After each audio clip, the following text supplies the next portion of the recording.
को संबोधित कर रहे हैं भाजपा के राष्ट्रीय अध्यक्ष जेपी नड्डा। उसके बहन के तरीके से खड़ा है, एक साथ खड़ा है, इस बात का भी संदेश हम देते हैं।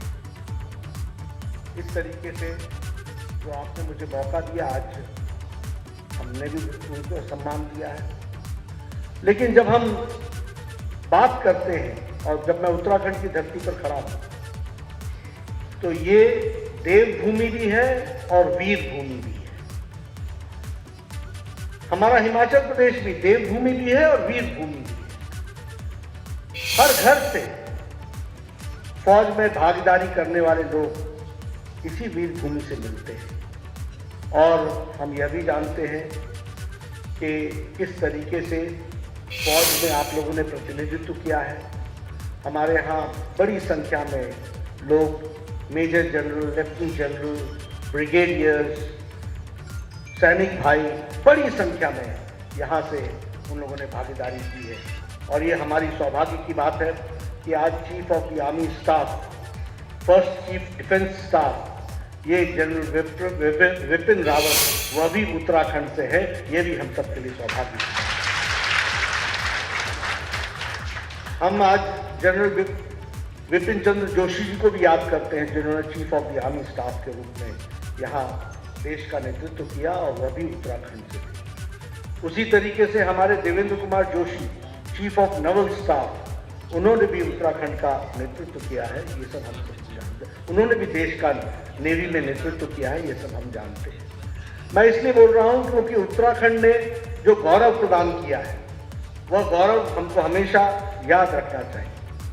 और जो शूरवीर शहीद, जिनकी श्रृंखला बड़ी संख्या में हो सकती है, उन सब लोगों ने देश के लिए जो अपना सर्वस्व लुटाया है, देश सदा सम्मान से देखता है और देश हमेशा याद रखता है और देश उनके साथ खड़ा रहता है। इस बात को हमको समझना चाहिए। उनके सुप्रीम सैक्रिफाइस को हमको जानना चाहिए। मित्रों, हम जानते हैं कि मोदी जी के नेतृत्व में आर्म फोर्सेस में एक विशेष विश्वास जगा है। और कहने के लिए नहीं कह रहा हूं, लोगों ने चर्चाएं बहुत की आर्मी के बारे में, लोगों ने बहुत कुछ कहा, लेकिन आर्म फोर्सेस के मोराल को, उनके जोश को, उनके साथ खड़े होने का संदेश अगर दिया है तो भारत के यशस्वी प्रधानमंत्री नरेंद्र मोदी जी ने दिया है। इस बात को भी हमको, और फिर मैं वही कहूंगा कि कहने के लिए नहीं, हमारे प्रधानमंत्री जी की हर दीपावली अपने घर पे नहीं, कहीं न कहीं किसी बॉर्डर पर जवान के साथ बीती है। इस बात को भी हमको समझना चाहिए। ये छोटा संदेश नहीं है। हर कोई चाहता है कि दीपावली घर में मनाई जाए। हर कोई चाहता है कि अपने भाई बहनों के साथ दीपावली मनाई जाए। लेकिन भारत का प्रधानमंत्री बॉर्डर पर जाकर के वीर सैनिकों के साथ उनका हौसला बढ़ाए और दीपावली मना करके देश को संदेश दे कि ये खड़े हैं प्रहरी, इस कारण से तुम दीपावली मना रहे हो। देशवासियों, इस बात को समझना चाहिए। इसलिए मैंने कहा कि मैं शब्दों में नहीं कह रहा हूं, ये इसका अर्थ और भाव हमको समझना चाहिए और उसको हमको ध्यान में रखना चाहिए।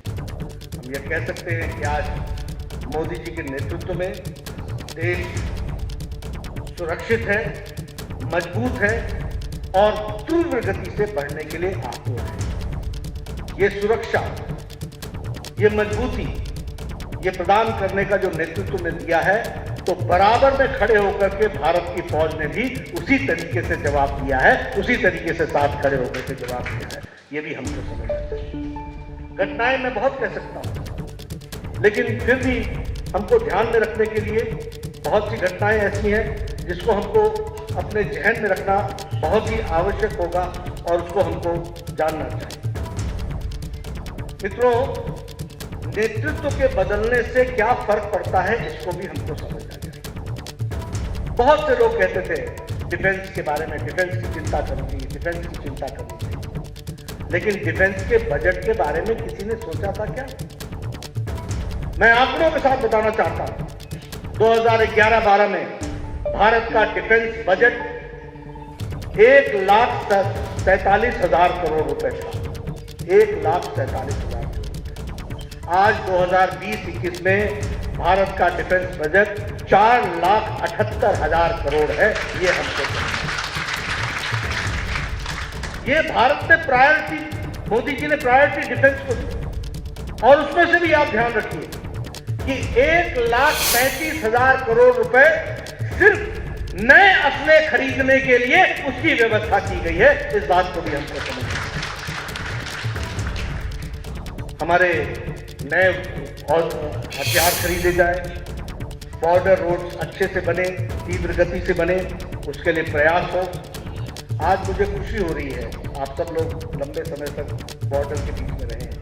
आप सबको मालूम है पहले ले जाने का अर्थ क्या होता था, ले की पोस्टिंग का अर्थ क्या होता था। हिमाचल से मनाली से लोग चलते थे, फिर सिसु रुकते थे, फिर सिसु से आगे बढ़ते थे, फिर वो तानलांगला चौक पास करते थे, फिर उसके बाद जाकर के ले पहुँचते थे। 3-3, 4-4 दिन लगते थे। कभी उसके बारे में किसी ने नहीं सोचा। अटल बिहारी वाजपेयी जी ऐसे प्रधानमंत्री बने जिन्होंने कहा कि मनाली से लेकर के ले के लिए टनल बननी चाहिए, और दुनिया की सबसे बड़ी टनल 9.9 किलोमीटर की 10,000 की हाइट पर बना करके अटल टनल भी इस बात को समझना। और ये अटल टनल भी, इसका भी शिलान्यास अटल बिहारी वाजपेयी जी रखे गए थे। उसके बाद 10 साल यूपीए की सरकार आई, पत्थर वहीं का वहीं रहा। मुझे याद है अटल बिहारी वाजपेयी मनाली आए थे, उन्होंने कहा था ये पत्थर मेरे दिल पर पत्थर है। और बाद में जब मोदी जी प्रधानमंत्री बने तो फिर से उसका काम तीव्र गति से चला, और आज देश को समर्पित है अटल टनल। ये बात हमको समझनी चाहिए।